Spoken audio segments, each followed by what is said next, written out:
Alors, je suis très content parce que c'est le printemps, il y a eu de l'orage et il y avait donc une invasion de reines de fourmis de partout. Vous savez, c'est les fourmis avec les ailes. Puis au bout d'un moment, elles enlèvent leurs ailes. Là, vous en avez une qui est dedans. On voit pas très bien, évidemment. Et j'en ai récupéré 4. Je les ai mis dans ces boîtes. Normalement, il faut les mettre dans des tubes à essai. J'ai pas de tube à essai, donc j'en ai acheté. Je les mettrai après et puis je vous montrerai. Voilà, en voilà une. Alors peut-être il faudrait que j'utilise une caméra spéciale pour qu'on les voit mieux. Il leur manque peut-être aussi un peu de lumière. Donc voilà. Alors, moi je la vois bouger ses antennes, mais c'est vrai qu'on voit pas bien avec la caméra. Si j'active une lumière. Ah ouais, là on voit beaucoup mieux. Voilà. Là vous voyez une reine de fourmis. Elle va vivre 25 ans si je m'en occupe bien et elle bâtira un empire. Mais d'abord il faut que je lui procure son tube à essai et que je lui mette son coton de façon à simuler un nid. Là, elles se reposent. Elles ont besoin de beaucoup de repos avant de commencer à pondre, ce qui me laisse le temps de me procurer ces tubes à essai. Ah, c'est reflou. Ah, voilà. Regardez-moi cette beauté. Voilà, j'ai reçu mes petits tubes à essai en plastique. Maintenant, je vais mettre le coton comme il suggère sur le tuto. En gros, c'est ça que suggère le tuto. D'abord de l'eau minérale, un peu de coton, la reine de fourmi et un peu de coton au bout pour l'aération. C'est ce que je vais essayer de refaire là.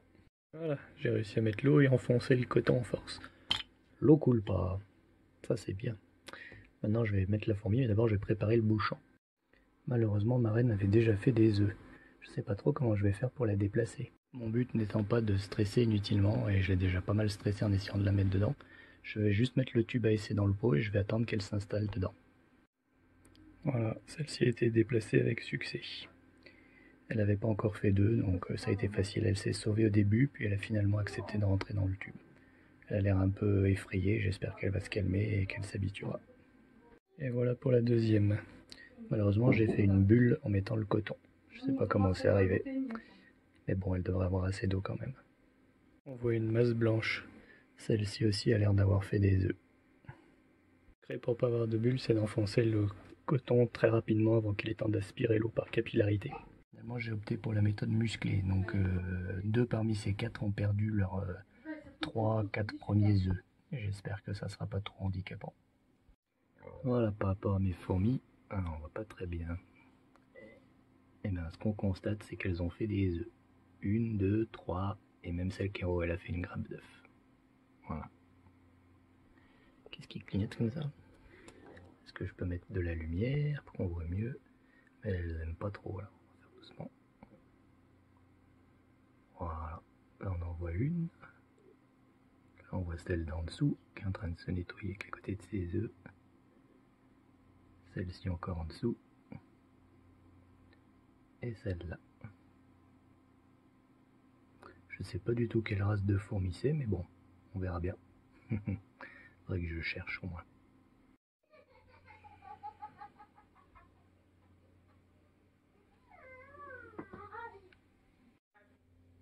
Ça va rien.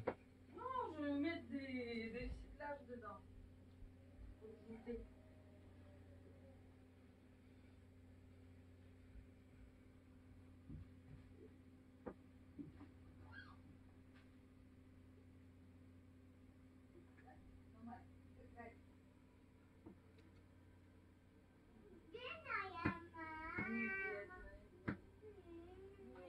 Богатая мама.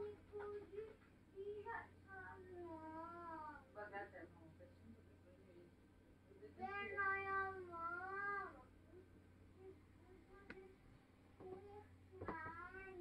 Fourmis, je leur avais mis un coton imbibé de miel, et de sucre, de miel et d'eau, pardon. Bon, là, il a commencé à pourrir, donc il faudrait l'enlever. Ah putain, j'ai fait les trucs pour les fourmis. Donc à chaque fois, c'est une boîte reliée au tube à essai. Donc là, on voit la reine avec ses spires et ses œufs. Je leur ai mis du jambon et du coton avec un mélange au miel dedans. Malheureusement, ça commençait à pourrir et ça a séché. Le jambon, c'est plus récent, donc il n'a pas pourri. Il a beaucoup plu aux fourmis. Là, elles y vont pas, elles ont déjà fait le plein. Voilà. Donc là, on voit les fourmis avec leur reine. Malheureusement, j'ai fait une connerie, j'ai fait un trou dans le tube à essai pour remplir le réservoir d'eau sur la droite. Et l'eau a débordé et elle a commencé à remplir les nids des fourmis. Elles ont dû déménager toutes leurs larves et tout en catastrophe. C'était un peu la panique, mais elles ont très bien géré cette crise. Elles semblent être assez capables de se défendre toutes seules quand il y a des inondations. Donc là, j'arrête, j'essaie plus de mettre de l'eau. Je leur ai acheté des nids spéciaux pour fourmis. Et donc dès que je les recevrai, je ferai le transfert. J'arrête le bricolage. Ça me semble trop dangereux. Voilà.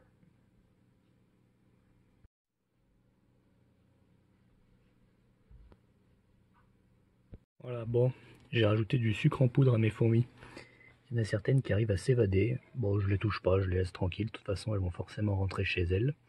Elles sont quand même pas toutes à la même enseigne. Et celle-ci, là, où elles avaient presque failli se noyer, on voit que il y a énormément de champignons, de moisissures qui ont poussé de partout. Ici, on voit déjà que c'est un peu moins flagrant. Il y a des moisissures que sur le jambon. Et encore là, j'ai mis du sucre, on les voit plus. Là, c'est pareil, il n'y a quasiment pas de moisissures. Et par contre, ici, on a le jambon qui a totalement moisi. Là, le blanc au-dessus, c'est pas que du sucre, il y a une couche de moisi en dessous. C'est difficile de montrer. Là, on voit une fourmi qui est sortie de cet habitat et qui explore l'appartement en espérant trouver de la bouffe. Moi, je compte un peu sur le fait qu'elle va rentrer toute seule chez elle, parce que c'est trop le bordel à gérer. Et puis, c'est des petites colonies, hein. Donc, dizaines d'individus, j'ai pas peur d'être envahi par les fourmis. Donc, je les laisse, m'en fous. Elles vont rentrer chez elles, et puis après, je les mettrai dans les nouvelles colonies en plastique quand je les aurai retrouvées. Enfin, quand je les aurai reçues. Donc, un paquet est arrivé, c'est une fourmilière à monter. Et je vais pouvoir, pour l'une de ces fourmis en attente d'une nouvelle maison, la monter et la donner à une des colonies. Les plaques de plexiglas ont l'air d'être recouvertes d'une espèce de papier pour les protéger des rayures. Ce qui est très bien, mais bon, du coup, il va falloir enlever le papier au moment de l'assemblage. Voilà, notre maison de fourmis est montée. Donc avec son diffuseur d'humidité, sa partie de colonie, la chambre de chasse, où les fourmis peuvent aller pour aller chercher la nourriture. Alors là, il y a des espèces de petits jetons, un là et un là, pour boucher en fait des parties. Là, l'entrée elle est par là. Donc moi je les ai tous fermés, comme ça les fourmis elles ont juste ce petit coin au début, puis après je pourrais l'ouvrir pour qu'elles puissent aller dans celui-là. Et quand elles seront très nombreuses, j'enlèverai le dernier pour qu'elles puissent tout prendre. Sachant que quand on enlève les petits jetons, il faut les remplacer par des jetons comme ceux qui sont dedans là, pour quand même boucher le haut, mais qu'elles aient un passage en dessous pour accéder aux autres parties du nid. Donc je les ai mis là pour pas les perdre parce que je sais que sinon je vais les ranger n'importe où et je vais pas les retrouver. Je vais attendre un peu que le truc humide là, il diffuse bien dans les éponges bleues, que ça humidifie le nid, et ensuite l'une des 4 colonies qui se trouvent ici aura le droit à une nouvelle maison. Ça m'a l'air imprégné déjà. Donc colonie de fourmis qui va avoir une nouvelle maison, c'est celle-ci. Alors, pourquoi donc celle-ci? Tout simplement parce que c'est la moins chanceuse. Vous voyez ici, c'est complètement moisi et ça obstrue la sortie. Ce qui fait que c'est peut-être la colonie qui a le plus de difficultés à manger.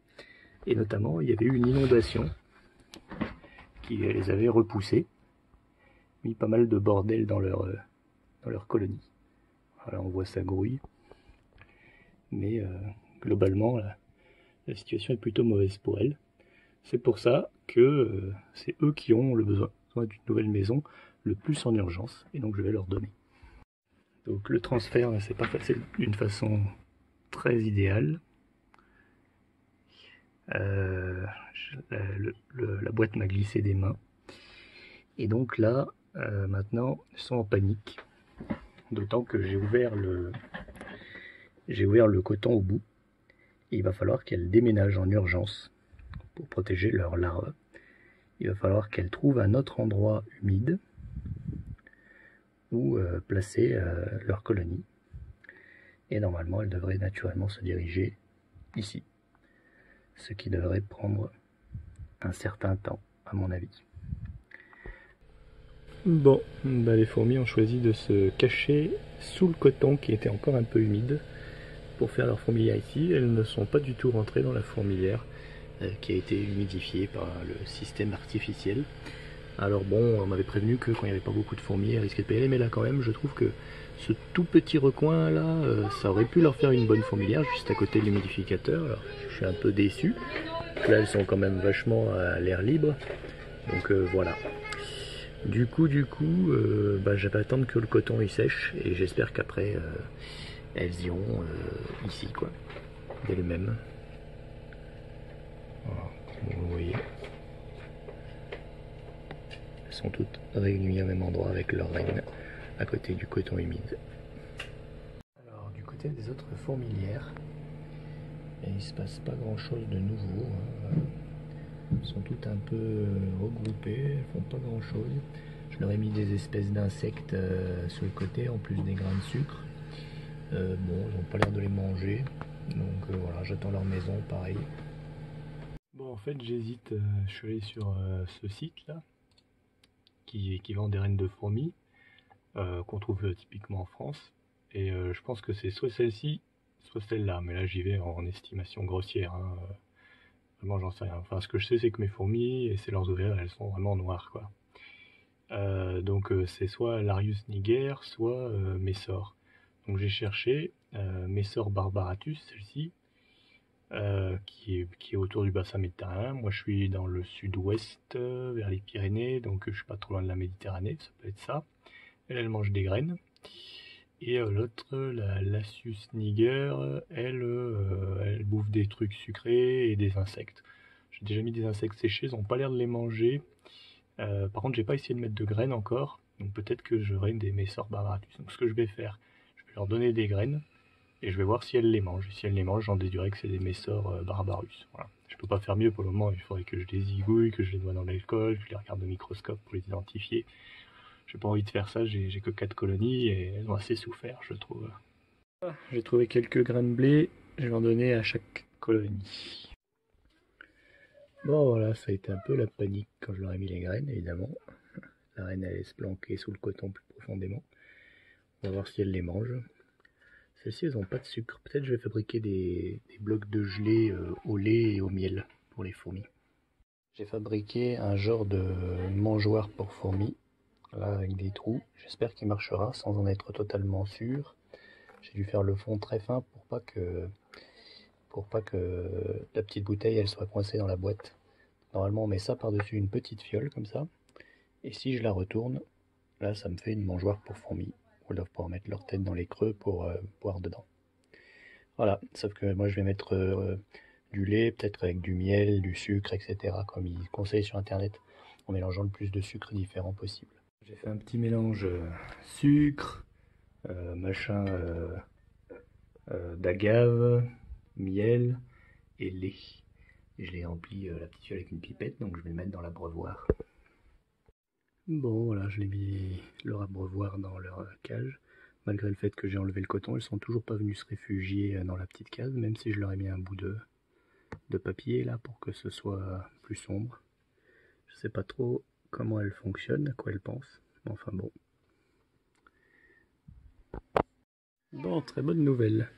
Alors là on voit pas, tout à l'heure il y avait, mais il semblerait que les fourmis aiment beaucoup cet abreuvoir, et ça fait la 3e fourmi que je viens de voir, alors que ça fait juste 10 minutes qu'il y est. Donc visiblement, ça a du succès. On voit plus là, mais tout à l'heure, 2 ou 3 fourmis y sont allées encore. Tiens, peut-être celle-ci elle va y aller. Et ensuite elles rapportent dans leur fourmilière installée pour remplir leurs jabots les uns les autres. Donc je suis très content de mon abreuvoir. Je vais essayer de songer, enfin faut que je me souvienne au moment où je publierai la vidéo de mettre le plan parce que je l'ai développé sur FreeCAD STL pour qu'il puisse être imprimé par imprimante 3D. Là je l'ai imprimé en 3D. C'est une nouvelle maison de fourmis, je vais la donner à la fourmilière qui est le plus dans la merde, c'est-à-dire celle-ci, parce que elle est victime d'une inondation, et elle a déjà perdu beaucoup de fourmis, alors là on voit pas très bien, Mais elle a déjà perdu beaucoup de fourmis qui se sont noyées à l'intérieur. Donc elles ont été placées, donc jetées. Il y en a un peu partout, il restait très peu d'ouvrières. On voit la reine qui est en train de se renettoyer et on voit les fourmis qui prennent un peu toutes les larves répandues pour aller les amener je sais pas où, en vue éventuellement de refonder une colonie. J'espère juste qu'elles vont trouver le trou qui est là-bas, vers le haut à droite, afin d'aller s'installer dedans. Nous verrons ça bientôt. Nouvelle maison, donc celle-ci elle est toute petite. Les deux autres fourmilières, il n'y a pas vraiment d'urgence. Par contre, elles vont manquer d'eau et j'arrive pas à recharger les réservoirs sans les inonder. Donc je vais prendre celle à laquelle il reste le moins d'eau et c'est elle qui va hériter du truc. Ah, c'est fait. Je vais pas vous mentir, elles étaient extrêmement combatives. Beaucoup se sont échappées, m'ont attaqué. Elles ont très rapidement géré. La reine s'est super bien accrochée. Celles-là sont beaucoup plus fortes que les autres. Je ne me l'explique pas. Ah, voilà, mise au point. Donc là, elles se réunissent dans le coin. Probablement qu'elles vont déménager plus tard. On verra. Je suis un peu inquiet.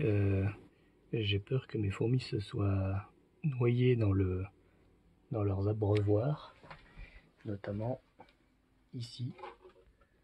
Je ne vois plus que la reine. Plus aucune fourmi exploratrice. Et j'ai l'impression de voir des zones sombres là, dans l'encolure de l'alimentation. Je me demande si les fourmis ne se sont pas noyées en rentrant dans les trous, que cette reine se retrouve sans aucune ouvrière, que du coup ayant compris que c'est un piège mortel, et vu que je leur ai pas mis d'eau à côté, elle se retrouve dans une situation où elle n'ose pas boire. Donc j'ai pris une pipette, je l'ai remplie d'eau, je vais leur mettre des gouttes pour voir si elles vont s'abreuver dans les gouttes. Parce que toutes les fourmis, quelle que soit la fourmilière, semblent être immobiles et ne rien faire. Voilà, donc j'ai déposé des gouttes. Il y a eu une des fourmis qui a eu l'air de boire dans la goutte, mais elles ne sont pas trop intéressées. Au moins cette goutte devrait faire de l'humidité, parce que je vois plus aucune larve ni œuf. Alors voilà, j'ai un peu peur.